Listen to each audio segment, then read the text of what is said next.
Our planet's future, our children's fate. Let's come together.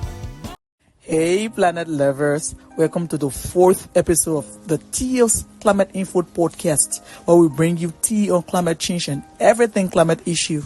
If it's hot in a climate war, you know we are spilling it right here. First off, shout out to the female Theo for giving us all the updates on climate happenings across Africa in episode 3. She did that. Yeah, you know it's our climate baddie.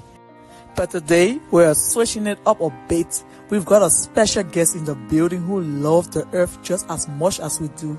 And trust me, she's bringing the heat. Not the global warming kind though. We are talking carbon credits, yes. Those things companies keep buying and claiming they are green. But what does it really mean? Who's winning? Who's faking?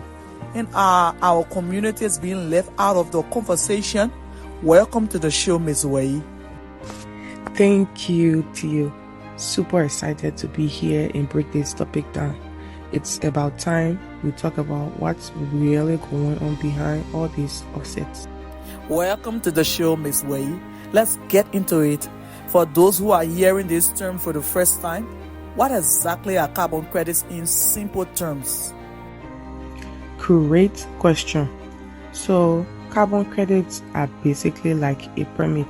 One carbon credit equals 1 ton of carbon dioxide that a company is allowed to emit or claims to have offset by supporting a project that reduces emissions, like planting trees or building solar panels.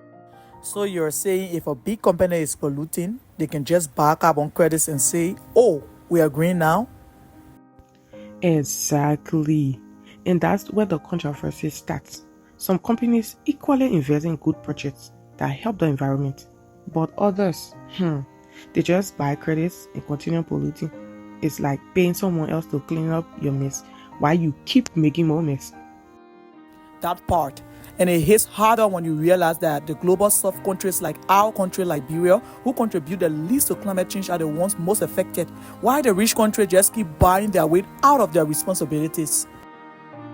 Yes, and a lot of those carbon credits projects happen in Africa. But how often do our communities get to understand, benefit, or even have a say in what's happening on their land? Hardly ever. And that's why this conversation matters.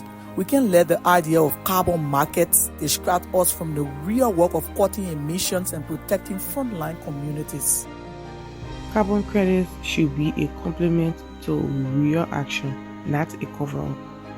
And any climate solution must center justice, especially for indigenous, rural, and slum communities like ours.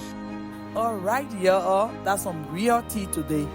If you've been hearing carbon credits tossed around in climate spaces or on the radio or perhaps in the news, now you know the real truth behind it. Thank you so much, Ms. Wei, for breaking it down with so much clarity. It's always a pleasure to you.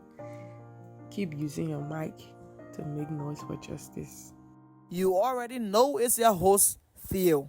Catch you all in the next episode of the TEOS Climate Info podcast, where the climate tea is always hot, but the planet needs us to cool things down. Bye for now. Don't forget to like, subscribe, and share.